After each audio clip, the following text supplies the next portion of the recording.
Assalamualaikum warahmatullahi wabarakatuh. Perkenalkan, saya Ferry Satria Effendi selaku moderator kelompok 3.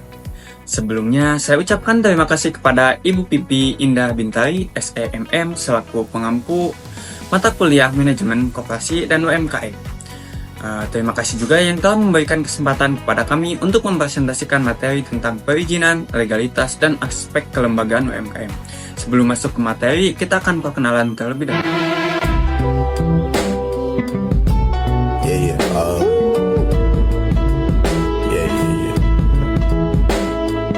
That's the way every day goes. Every time we've no control.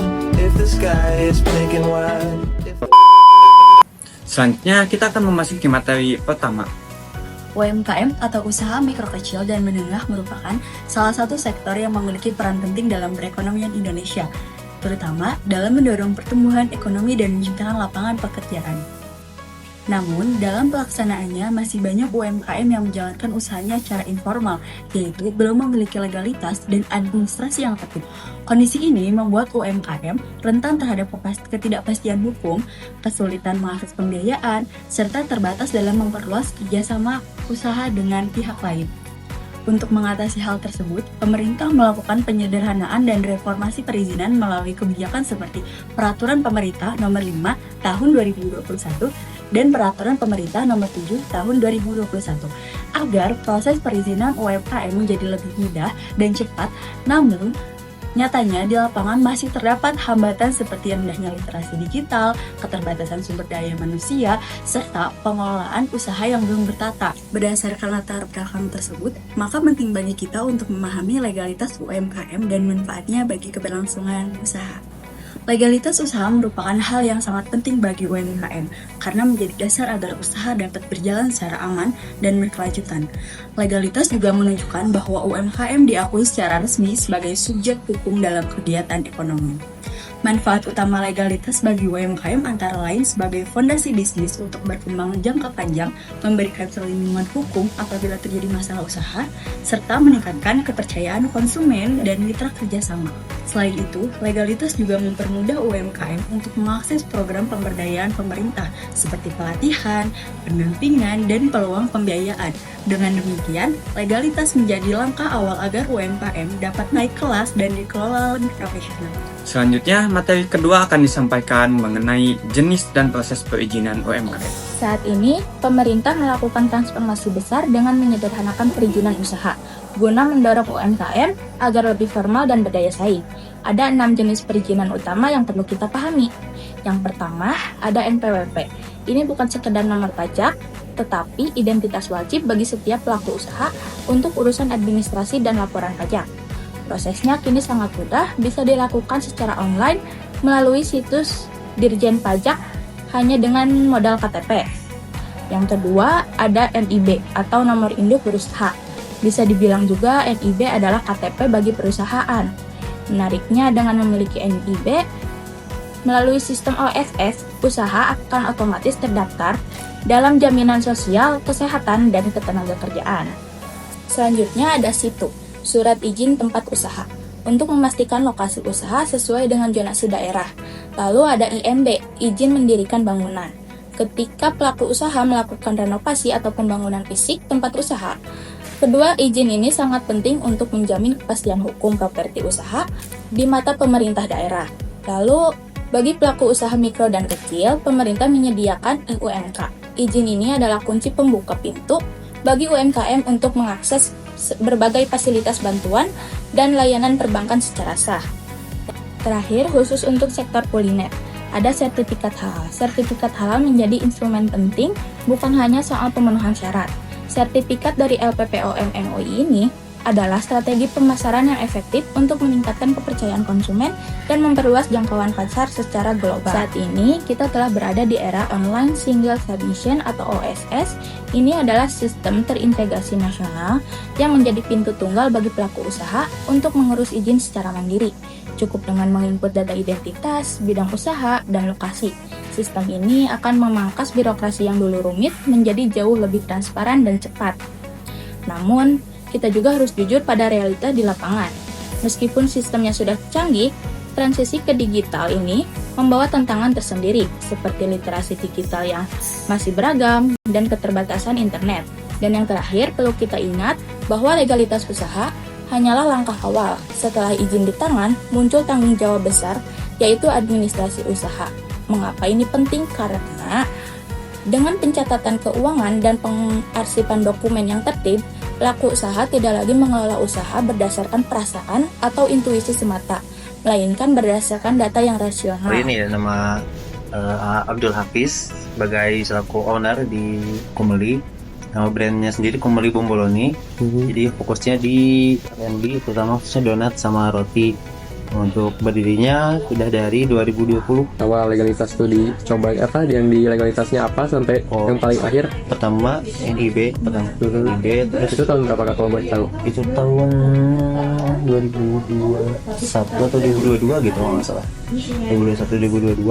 Terus lanjut langsung ke PRT, terus halal juga 2022, terus terakhir kemarin 2023 itu masuk NPWP. Oh, NPWP yang paling cepat ya. Paling cepat.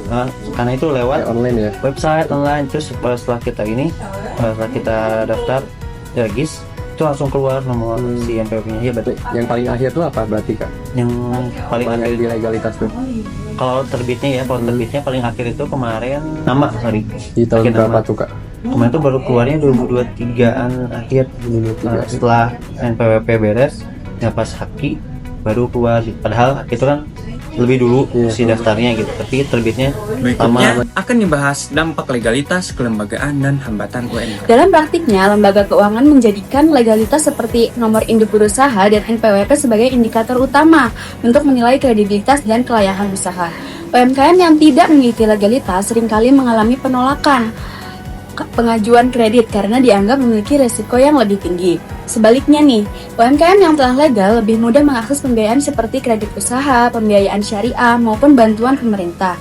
Dengan adanya akses pembiayaan ini, UMKM lebih memiliki peluang yang lebih besar untuk menambahkan modal, meningkatkan kualitas produk, dan memperluas usahanya secara Untuk berkelanjutan. legalitas usaha pernah membantu Kumeli untuk akses modal atau pembiayaan, misalnya pinjaman bank atau program bantuan pemerintah mungkin? Oh, itu pernah. Biasanya dari pelatihan, ada pelatihan atau misalkan seminar dari pemerintahan ya, itu khusus UMKM biasanya ada kayak gitu. Terus juga ada peluang waktu itu daftar halal gratis gitu. Ada program Haki juga alhamdulillah gratis, sama halal juga gratis. Pokoknya alhamdulillah semuanya gratis. Kita lanjut ke kelembagaan dan ke tata kelola UMKM. Kelembagaan dan tata kelola UMKM menggambarkan bagaimana suatu usaha dikelola secara internal. Hal ini mencakup struktur organisasi, pembagian tugas, serta proses pengambilan keputusan. UMKM yang memiliki kelembagaan yang baik cenderung lebih teratur dan efisien dalam menjalankan usahanya. Selain itu, tata kelola yang baik juga meningkatkan kepercayaan pihak eksternal seperti mitra usaha dan lembaga Di keuangan. Kumeli ini sistem kerjanya udah dibagi belum Kak? Misalnya ada yang pegang produksi, kasir, pemasaran dan keuangan, atau masih dipegang sendiri? Kalau buat itu ada yang sebagian udah dibagi, kayak misalkan yang produksi udah dibagi sama dihandle sama tim karyawan, terus yang penjualan juga, yang kasir ya, yang bagian depan staff front office juga udah dipegang sama karyawan dihandle. Cuman kalau untuk kayak branding, marketing, pemasaran, terus misalkan keuangan, itu masih pegang Hambatan sendiri. utama yang dihadapi antara lain rendahnya literasi hukum dan administrasi, keterbatasan sumber daya manusia, serta budaya usaha informal yang sudah lama berkembang. Selain itu, kurangnya pendampingan dan informasi di tingkat daerah juga menjadi kendala tersendiri. Oleh karena itu, diperlukan peran aktif pemerintah melalui edukasi, sosialisasi, dan pendampingan agar pelaku UMKM terdorong untuk mengurus legalitas dan masuk ke sektor formal. Sebagai penutup materi akan disampaikan studi kasus UMKM Kumeli beserta Pada kesimpulan. studi kasus ini, UMKM Kumeli Bomboloni terlihat bahwa pelaku usaha sudah cukup sadar akan pentingnya legalitas usaha. Hal ini dibuktikan dengan adanya NIB, NPWP, sertifikat halal, juga perlindungan HKI. Legalitas ini memberikan rasa aman secara hukum dan juga meningkatkan kepercayaan konsumen serta mitra usaha.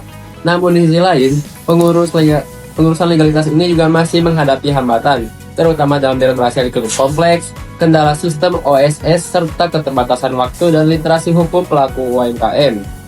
Dari sisi kelembagaan, struktur organisasi masih sederhana dan terpusat pada pemilik, sehingga fungsi strategi seperti keuangan dan pemasaran belum optimal. Berdasarkan hasil kajian, legalitas dan kelembagaan memiliki peran strategis dalam meningkatkan daya saing UMKM.